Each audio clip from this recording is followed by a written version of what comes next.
Muchas gracias, José Francisco. Muy interesante porque Andrea, tocaste la situación de Nicaragua, ¿verdad? Y toda la situación de la revolución de colores que nos quisieron montar y de las elecciones que acabamos de pasar este domingo. Y bueno, llevaste al tema José Francisco, al tema de la alienación, al tema del capitalismo, ¿verdad? De la crisis capitalista, ¿verdad? Y un poco que nos llevaste a una propuesta de futuro sobre qué tipo de desarrollo debemos buscar, ¿no? Yo voy a ver si me ubico ahora en un terreno más intermedio, ¿no? A nivel de lo que sería la política regional concreta. Todos los problemas que tiene el imperialismo aquí en Centroamérica, las amenazas, pero también todas las posibilidades que nosotros tenemos para hacerle frente a ellas, ¿no? Ahora, me pareció muy importante lo que hablaba sobre el tema de la alienación, ¿no? Y creo que hoy en día eso, sobre todo hablando con compañeros, estudiantes universitarios, gente que está trabajando con las ciencias sociales, ¿no? Yo creo que es uno de los grandes retos que tenemos en el futuro, ¿no?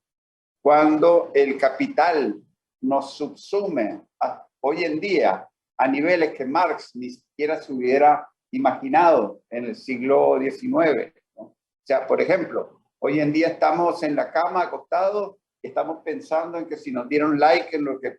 Bueno, yo no lo hago, pero estoy seguro pues que mucha gente lo hace, ¿no? Pensando si le dieron like al comentario que hizo en Facebook o en WhatsApp o no, ¿verdad? O si retuitearon un trino que uno mandó en Twitter, ¿no? Y el tema es que, o sea, esos grandes monopolios capitalistas, imperialistas, occidentales, todo el tiempo monetizan todos nuestros pensamientos y nuestros sentimientos. Es decir, que ellos, en primer lugar, es terrible, o sea, la situación es muy compleja, ¿no? Estos grandes monopolios, o sea, nos dan entrada a una red social, pero en esa red social nos dan contenidos que nosotros sentimos que son más o menos cercanos a nosotros, pero todos esos contenidos están organizados de manera que respondan a los intereses del monopolio, ¿no? Y el interés del monopolio es venderle esa información a otros monopolios o vendérsela al mismo Estado. Por eso no nos debería causar ninguna sorpresa que Facebook salió cerrando cientos y cientos de cuentas de sandinistas durante la elección, ¿verdad? Entonces, mi reflexión es, ¿verdad? Y los invito a reflexionar de cara al futuro. Enfrentados al mercado, como simples consumidores, no tenemos ningún poder hoy en día por estas tecnologías tan poderosas que hay, ¿no? De todo lo que tiene que ver con las tecnologías de la información y la comunicación y muchas otras tecnologías. Tenemos una tarea de gigantes enfrente, que es apropiarnos de esa tecnología en función del ser humano, ¿no? Precisamente como lo quería el comandante Fidel, ¿no? Ahora, hablando un poco, o sea, sobre el injerencismo de Estados Unidos, ¿verdad? Yo diría que ese injerencismo, y aquí en Centroamérica lo vemos de una manera palmaria, ¿no? Ese injerencismo es concomitante, o sea, es inextricablemente propio del carácter imperial de Estados Unidos como nación, ¿no? Yo diría que hay un elemento sobre el cual hoy en día se empieza a reflexionar, ¿no? Y es el papel que jugó. Los Estados Unidos se formaron, primero, despojando a las poblaciones originarias de la tierra, ¿verdad? Y segundo, con el tema de la esclavitud, que prácticamente era el traslado global, ¿no? De esclavos, de gente, de seres humanos, ¿no? De una punta del África, ¿no?, al otro lado del Atlántico, ¿verdad? Y una cosa que hoy en día se empieza a discutir mucho más es el papel que jugaban las finanzas para mantener el sistema esclavista. Uno piensa que el esclavismo es una cosa de la antigüedad, de la Edad Media. No, es un elemento fundamental para la formación del mismo capitalismo financiero. Entonces, ¿qué es lo que pasa? O sea, hoy en día, por ejemplo, JP Morgan, por ejemplo, uno de los bancos más importantes de Estados Unidos, ¿no? ¿De dónde tiene su base? En la esclavitud. La familia Morgan eran unos grandes esclavistas, ¿verdad? Y así muchas de las principales fortunas de Estados Unidos hoy en día tienen sus orígenes en la esclavitud. ¿Y qué es lo que nos, o sea, eso nos lleva a nosotros a un imperio, ¿no? Que basa su poderío en una hábil y despiadada combinación del poder militar y del dólar. Es decir, y quien dice el poder del dólar, dice el poder de la deuda. O sea, el que reclama una deuda es el que tiene poder, y el que debe no tiene poder. Es decir, ¿no? Es una economía basada en el poder de la deuda y en la fe en la guerra. O sea, una guerra que genera deuda, que genera dominación. Y fue lo que le hicieron, por ejemplo, Estados Unidos se lo hizo a Gran Bretaña, ¿no? Dice, vos estás en deuda, en guerra con Alemania. Muy bien, muy bien. Yo te pago, yo te doy, te presto dinero. Después Inglaterra quedó endeudada con Estados Unidos, y Estados Unidos tenía poder sobre Inglaterra. Y así fue Estados Unidos subiendo en todo el sistema interimperialista mundial, usando esos medios de dominación, ¿no? Y obviamente, o sea, la guerra, la deuda que crean los propios Estados Unidos, ¿no? Esa deuda jamás la pagan ellos, sino que la idea es que la paguemos todos nosotros, ¿verdad? Entonces, es una situación terrible, ¿no? Realmente. Ahora, si vamos a hablar nosotros acerca de Centroamérica y el Caribe, recordemos, no ha habido un país de nuestra región que no haya sido invadido, una vez que no haya sido invadido, por lo menos otra vez. Y en Nicaragua ha sido incontables veces, ¿verdad? Y fíjese qué interesante, ¿no? O sea, nosotros decimos, bueno, la doctrina del destino manifiesto, que es central, ¿verdad? Estados Unidos está destinado por la providencia para sembrar la libertad y la democracia en todo el mundo, ¿no? Mentira, en realidad es la libertad de Estados Unidos para intervenir donde quiera, ¿verdad? Obviamente. Pero qué interesante que, o sea, la doctrina de América para los americanos, o sea, la doctrina Monroe, es incluso anterior. O sea, ya los Estados Unidos la tenían muy clara con nosotros, ¿no? Incluso antes de formular esa teoría a un nivel universal, ¿verdad? E incluso antes de la teoría de la doctrina Monroe, el mismo Quincy Adams, que fue el que escribió, el que redactó la doctrina Monroe, ¿no? Escribía que Cuba, una vez separada de España, incapaz de sostenerse por sí sola, tiene que gravitar necesariamente hacia la Unión Norteamericana, ¿no? Entonces, una ley, ya era una ley newtoniana, ¿verdad? Que Cuba tenía que gravitar hacia los Estados Unidos. Esas son puras ilusiones imperiales, obviamente, ¿verdad? Entonces, así nos han tenido nosotros, ¿verdad?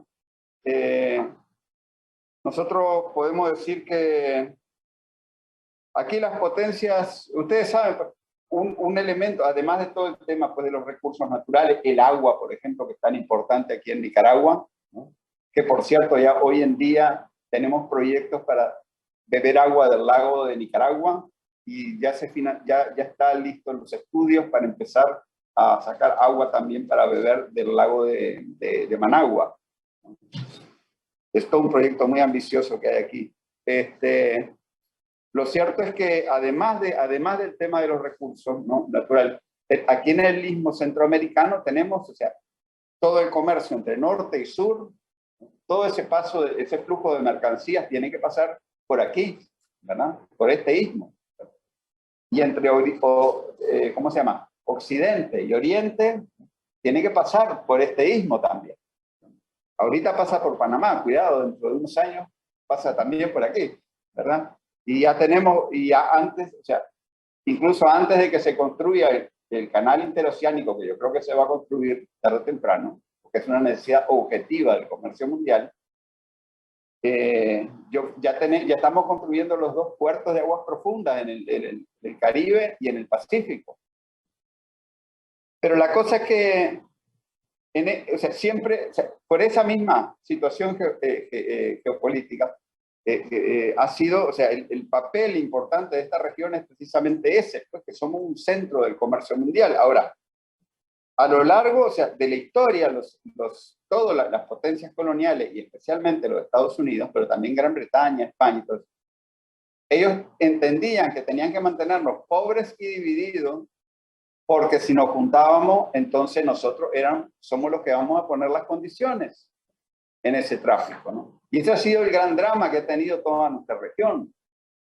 Y especialmente el gran drama de Nicaragua, porque Nicaragua tiene 2 grandes costas en el Caribe y en el Pacífico, y 2 grandes fronteras en el norte y el sur. Y por eso mismo, la lógica imperial aquí ha sido mantener a Nicaragua pobre y en guerra. 200 años de guerra. Es decir, el himno de Nicaragua dice: ya no ruge la voz del cañón, ni se tiñe con sangre de hermanos, su glorioso pendón bicolor. O sea, hace referencia a una nación que está en constante guerra y que recién ahora estamos superando eso nosotros, ¿verdad? Precisamente con estas elecciones, que son las primeras en todos nuestros 200 años de historia sin injerencia externa, estamos superando nosotros ese estatus de estar en perenne guerra y estar en perenne pobreza. Ahora, yo creo que los Estados Unidos tienen gravísimos problemas. Ellos tienen gravísimos problemas porque en realidad toda esa arquitectura que ellos habían construido se les está desarticulando. Y se les está desarticulando sencillamente, primero, por su carácter financiero militar, que hoy en día lleva a una economía totalmente financiarizada, donde el crecimiento de la productividad es cada vez menor de parte de Occidente, donde Occidente pierde capacidad productiva y pierde competitividad. Y yo digo Occidente y es sobre todo, ¿no? Estados Unidos, que es el que sostiene Occidente hoy en día, ¿no? Pero además, por ejemplo, los Estados Unidos hoy en día no saben, o sea, no tienen una voz común. Unos estados quieren hacer unos estados dicen ponete la mascarilla, los otros dicen no te ponga la mascarilla, unos dicen cerrar la economía, otros dicen abrir la economía, ¿verdad? Unos dicen proteccionismo, otros dicen comercio internacional, unos dicen inmigrantes, otros dicen no a los inmigrantes. Estados Unidos está cruzado por toda una serie de contradicciones de raza, de clase, de género, de todo, ¿no? Que incluso hasta hace pensar en que vayan hacia una guerra civil, ¿no? Todo eso, ¿no? Todo eso lleva a un monopolismo financiero y autoritario, porque no tienen ninguna, o sea, son genéticamente incapaces ahorita de venir con una propuesta productiva. ¿Por qué? Porque los bancos controlan la economía, y no solamente los bancos controlan la economía, sino que la misma industria está financiarizada, depende totalmente de los bonos de la bolsa, del valor de los bonos en la bolsa, dependen totalmente de que el Estado venga y los financie para ellos simplemente tratar de hacer subir el valor de sus acciones sin un respaldo productivo, precisamente para mantener el poder del 0.00001% de la humanidad. Entonces, eso los lleva a ellos a estar en una especie de plan autómata, plan robot. Ellos no pueden a esta altura deshacerse del destino manifiesto. No pueden deshacerse de la doctrina Monroe. Y el problema es que ni siquiera saben para qué ellos quieren seguir con esa doctrina Monroe y con ese destino manifiesto, ¿no? Hoy en día los Estados Unidos no tienen un proyecto hacia Centroamérica, no lo tienen. Ellos lo único que saben es que le tienen miedo a la migración y le tienen miedo al populismo.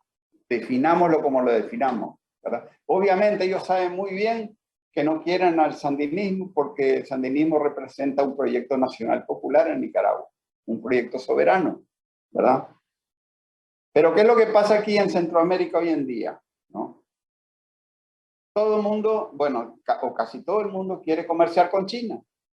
Hasta en Costa Rica, que son las élites costarricenses, son lo más pro-estadounidense que hay, quieren negociar con Costa Rica, con China. En Estados Unidos, como decía anteriormente, no hay unidad de criterio, están todos divididos entre ellos. El comercio interregional con todo es muy importante, ha venido creciendo. Otra cosa que hay, la región depende en buena medida en sus alimentos, en los alimentos de Nicaragua, para muchos, en muchos rubros, ¿no? Además, otra cosa, Estados Unidos ya casi no tiene liderazgos que puedan ser confiables, en los cuales ellos puedan confiar. Yo incluso hasta me atrevería a decir que ni siquiera en Costa Rica tienen liderazgos confiables, porque cuando se dé la oportunidad le van a clavar el puñal en la espalda. ¿Me entendés? No que sean socialistas, ni bolivarianos, ni nada de eso, es un problema de intereses, de mero intereses.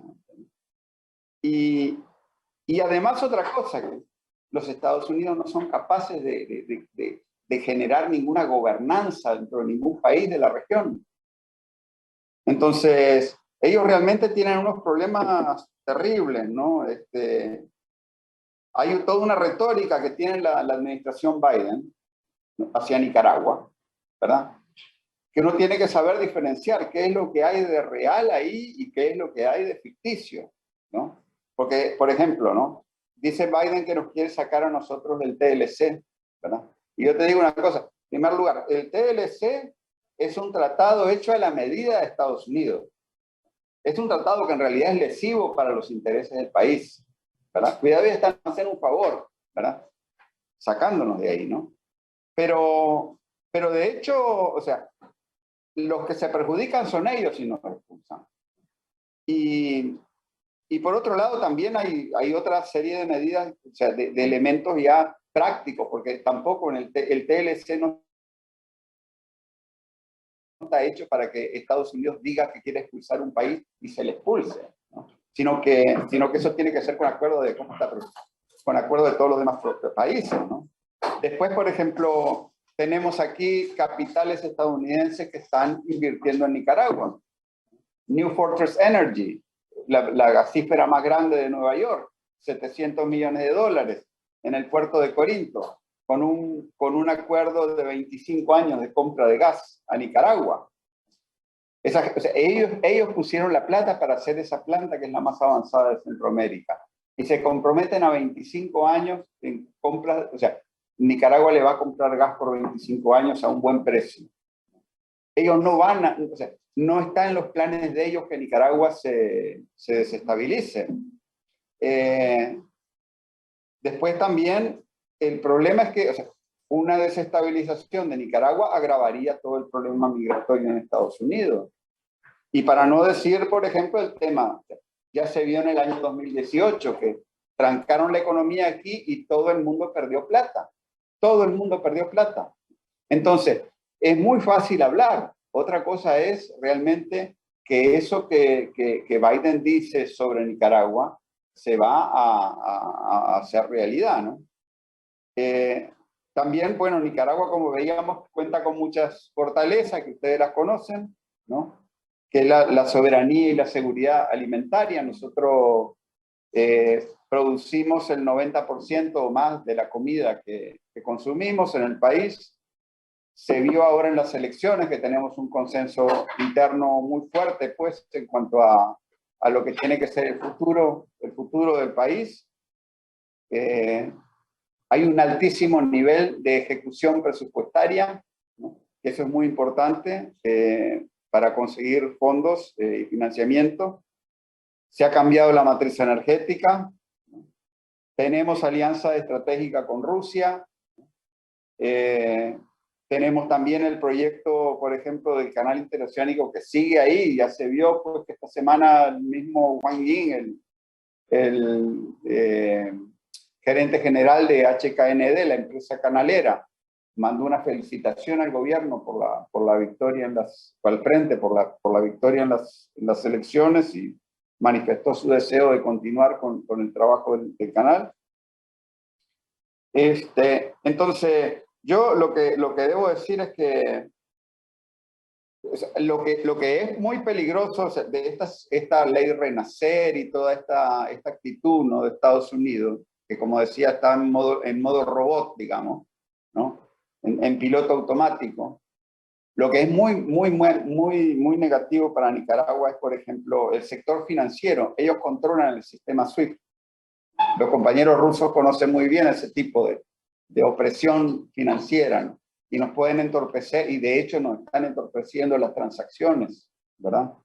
Y después toda esta campaña internacional de desprestigio, pues, que lanzan, que yo no creo que enamore a nadie. O sea, la gente en realidad en Europa, y eso, no pierden el sueño por Nicaragua, ¿no?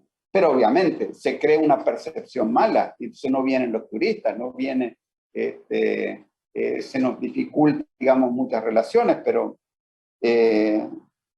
esos son problemas serios. Y después, claro, obviamente ellos seguirán todo el tiempo tratando de impulsar actividades violentas y todo eso, pero claro que a esta altura creo que tenemos toda una vacuna a nivel de social, ¿no?, para poder parar ese tipo de acciones, ¿no? Bueno, el efecto, si los Estados Unidos van a seguir con esto, y el efecto más probable, ¿no?, de todo este escalamiento, yo diría que, primero, fortalecimiento de la relación de Nicaragua con Rusia y con China, yo diría, ¿no? Y bueno, con Rusia ya tenemos una alianza estratégica desde hace tiempo, pues yo creo que esa alianza se va a fortalecer más. Va a haber, yo creo, una todavía mayor diversificación de las relaciones de Nicaragua, tanto comerciales como políticas. Y hay que decir, porque dicen que nosotros estamos aislados, pero nunca hemos tenido relaciones con tantos países como hoy en día. Eso a veces se nos olvida, pero lo cierto es, lo que pasa es que la propaganda da una impresión, pero la realidad es otra.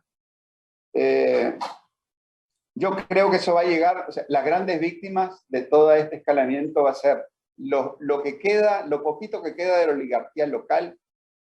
Eso va a ir todavía desapareciendo más.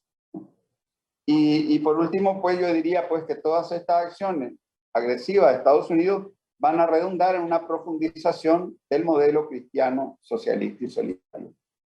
Eso es lo que tendría para comentar.